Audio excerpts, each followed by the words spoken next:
PR terbesar KDM per hari ini kan soal ekonomi aja. Iya. Sosial oke, politik mantap, budaya positif. Iya. Satu yang agak kurang oke, persoalan ekonomi. Tadi kita udah ngomongin citra yang hampir sempurna nih. Kalau dari survei Litbang Kompas itu 98%-an gitu Mas Adi. Nah, apakah memang ini citra sepositif ini karena memang konten-kontennya atau ada faktor lain sih Mas Adi kalau menurut Mas Adi sendiri? Ya saya kira memang pikiran masyarakat itu kan pendek-pendek. Mereka itu suka kalau ada gubernur, kepala daerah yang suka turun ke masyarakat, menyapa mereka dan berupaya untuk menawarkan solusi yang dihadapi oleh rakyat. Jadi masyarakat kita itu senang selfie dengan pemimpin, gubernur, mereka juga saling rangkulan, menawarkan kira-kira apa problem terbaik yang kemudian harus dijadikan sebagai solusinya dan seterusnya.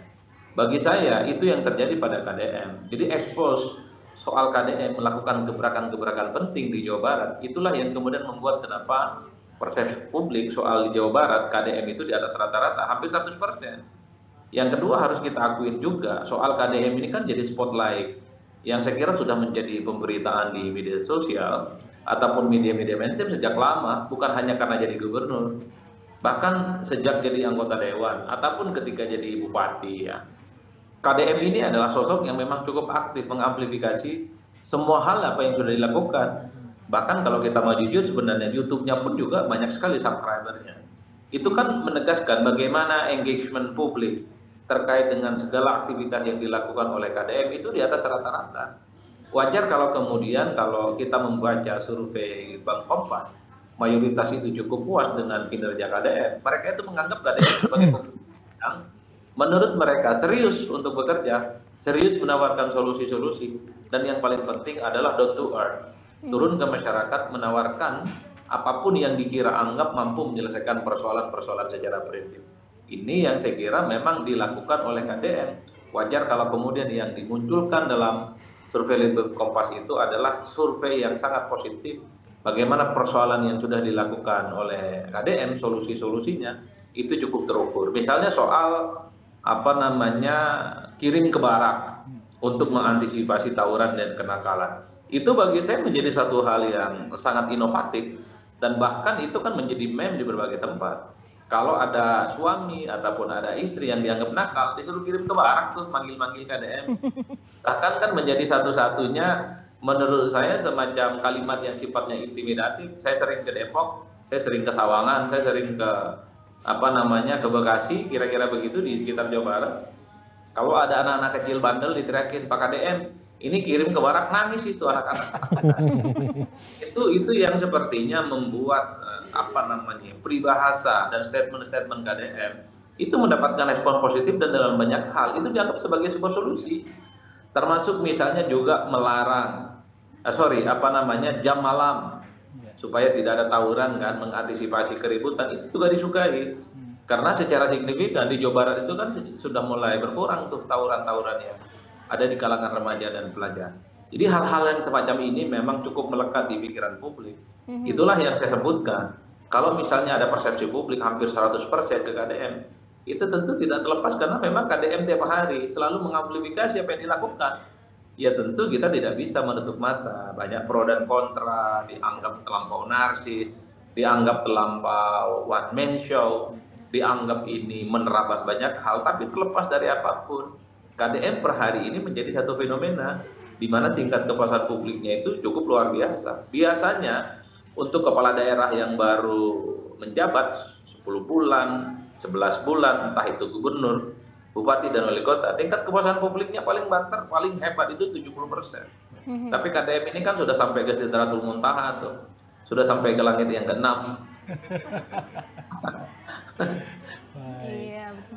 Nah, kalau kita ngomongin tadi soal woman show, ini juga ternyata kan juga disorot juga oleh survei Litbang Kompas, dan wakilnya citranya ini hanya di angka 70-an% gitu, Mas Adi. Apakah ini lumrah gitu? Wakil tuh diem aja lah, sembunyi aja, nggak perlu sewah gubernurnya, atau gimana nih Mas Adi? Ya kalau mau jujur sebenarnya wakil apapun ya, wakil gubernur, wakil bupati, wakil wali kota, termasuk wakil presiden, itu memang pelengkap penderita dalam prakteknya. Tidak terlampau disorot ya, ekspos pemberitaannya kurang, peran-perannya juga terbatas. Dan yang paling penting dalam banyak hal, wakil ini hanya sebatas vote getter sebenarnya untuk mengamankan pertarungan politik di pilkada ataupun di pilpres.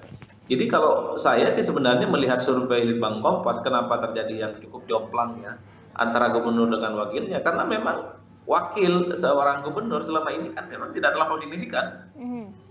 Porsi-porsi kinerjanya juga tidak signifikan, amplifikasi medianya juga tidak signifikan, follower di medsosnya juga sangat sedikit, dan tidak jelas apa yang dilakukan. Lebih banyak follower Mas Adi kayaknya. Hah? Lebih banyak followernya Mas Adi di YouTube. Oh enggak juga. Oke. Jadi kalau mau jujur Mas ya, wakil itu dimanapun nggak enak, dia pelengkap penderita. Dia bisa bekerja itu kalau ada perintah dari gubernur, bupati ataupun wali kota. Jadi wajar kalau exposure politiknya tidak terlampau sekuat gubernurnya. Begitupun yang terjadi dengan presiden. Per hari ini wakil presiden juga nggak kedengeran ngapain kan?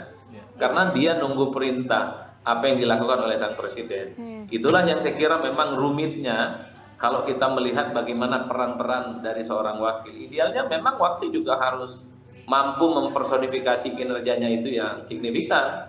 Tapi problemnya kalau wakilnya juga bisa bekerja dengan baik, dengan mantap, gaspol juga, khawatir akan muncul apa yang disebut dengan istilah matahari kembar. Oke, nah kalau ngomongin tadi soal citra, seberapa lama sih Mas Adi ini akan bertahan gitu? Kalau citra itu kan up and down, turun dan naik. Hari ini memang sentimen positif ke KDM itu kan di atas rata-rata. Karena sering belusukan, dontuan, dan kerap misalnya terlihat menawarkan solusi kira-kira apa yang terbaik dari masalah yang dihadapi oleh warga Jawa Barat. Tapi kalau dalam perkembangannya, apa yang dilakukan oleh KDM ini misalnya hanya sebatas gimmick, tidak mampu menyelesaikan persoalan krusial, saya kira citra ini akan berubah secara signifikan. Kita pernah punya pemimpin-pemimpin hebat dan top di negara kita, populer dan hebat, tapi tidak lama setelah itu, 2 bulan, 3 bulan, setelah ada kebijakan-kebijakan yang tidak pro rakyat, apa yang dilakukan itu tidak pernah menyelesaikan persoalan, apa yang dilakukan itu hanya narsistik misalnya, itu tinggal nunggu waktu wassalam dan akan dilupakan oleh publik. Jadi survei itu adalah cuplikan, survei itu semacam capture terhadap peristiwa-peristiwa politik yang dia ingat saat ini. Jadi kata kuncinya saat ini.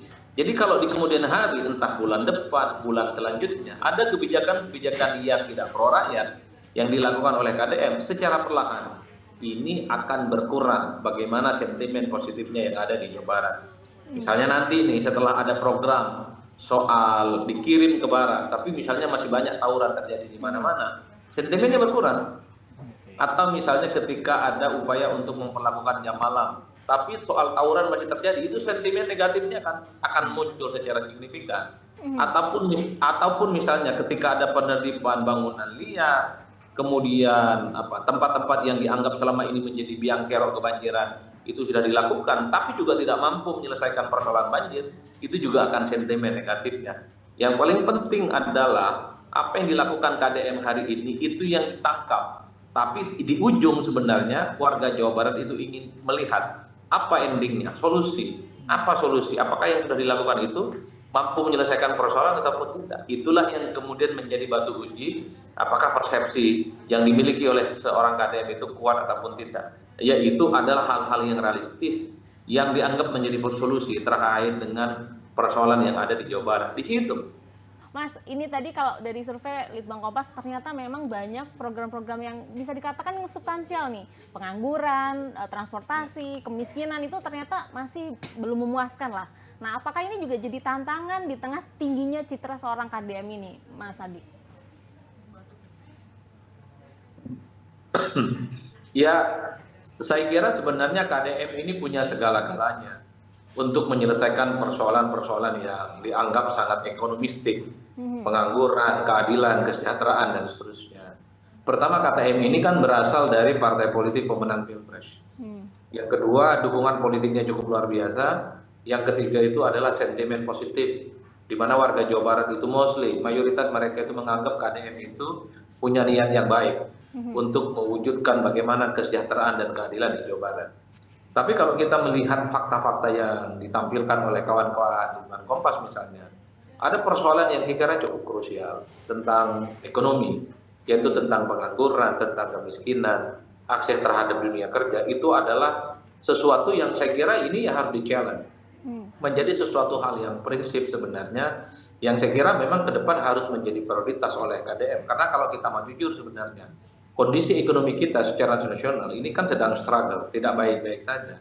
Dan bahkan di berbagai daerah, kita harus berani katakan saat ini juga sedang struggle.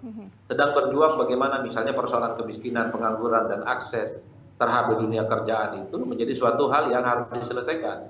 Ini yang saya kira menjadi tantangan terbesar dari KDM. Apakah KDM itu bisa menjadi seorang gubernur yang kemudian punya diferensiasi, punya sesuatu yang baru dan perbedaan dengan gubernur-gubernur yang lain, yang mampu menyelesaikan persoalan-persoalan ekonomi. Kan itu yang sebenarnya sedang ditunggu oleh publik. Bisa tidak pengangguran di Jawa Barat itu bisa dikurangi? Bisa tidak misalnya akses terhadap pekerjaan itu semakin banyak di Jawa Barat? Karena saya kira Jawa Barat ini adalah salah satu pusat destinasi terkait dengan industri otomotif. Banyak kok di Karawang, di Bekasi, industri otomotif yang berkembang di sana. BYD misalnya, kalau tidak salah di Jawa Barat tuh. Betul. Yang saya kira memang menjadi sesuatu hal yang kemudian harus di-trigger. Apakah Jawa Barat ketika menjadi tempat begitu banyak para investor dan industri yang berdatangan, ini bisa di-guidance dan di-trigger bahwa ini akan semakin menyerap misalnya soal kebutuhan tenaga kerja yang ada di Jawa Barat. Ini adalah contoh-contoh yang nyata. Nah, yang kedua dari sektor pariwisata, kalau kita mau jujur, Jawa Barat ini indah. Hampir semua wilayah, hampir semua daerah di Jawa Barat ini kan indah. Mulai dari gunung, mulai dari laut, bahkan sawahnya juga sangat indah. Kalau ini kemudian di-maintenance, di-create sebagai salah satu tempat yang kemudian sangat marketable, ini tentu sangat cukup bagus lah buat Jawa Barat sebagai salah satu pusat destinasi yang tentu saja bisa menyelesaikan persoalan-persoalan ekonomi, karena di situ pasti dibutuhkan tenaga kerja, ekonomi masyarakat itu akan semakin berdenyut, dan yang paling penting ekonomi warga semakin bertambah dan pendapatan daerah juga akan muncul secara signifikan. Sukabumi itu bagus, Garut itu juga bagus, Kerawang itu bagus, Bekasi juga bagus. Kalau ini kemudian disulap oleh KDM sebagai salah satu tempat pusat pariwisata, saya kira persoalan kemiskinan, pengangguran, dan pendapatan daerah secara perlahan ini pasti ada solusinya. Ya, semua sangat tergantung inovasi yang dilakukan oleh KDM nantinya. Dan artinya kalau KDM mampu untuk apa ya istilahnya ya, mencari solusi atau mengatasi lapangan kerja, kemiskinan, dan transportasi, bukan tidak mungkin akan semakin melejit, mungkin dari 98 mungkin bisa sempurna mungkin ya Mas Dedi, Mas Adi. Oh iya, iya harus diakui. Kalau persoalan ekonomi ini tuntas, lapangan pekerjaan semakin banyak, kemiskinan bisa dikurangi, pengangguran bisa ditekan. Ya saya kira memang tingkat kepuasan publik terhadap KDM bisa 1000%, Mas. Mas Endor udah senyum-senyum nih. Gimana bikin 1000%? Kira-kira bisa nggak Litbang Kompas bikin 1000% nih? Ya gimana? PR terbesar KDM per hari ini kan soal ekonomi aja. Sosial oke, politik mantap, budaya positif. Satu yang agak kurang oke, persoalan ekonomi. Itu temuan survei Litbang Kompas ya, bukan saya yang bicara. Karena kalau bicara tentang sesuatu yang nggak baik soal KDM di Jawa Barat, ini ibarat menyerang sarang lebah ini.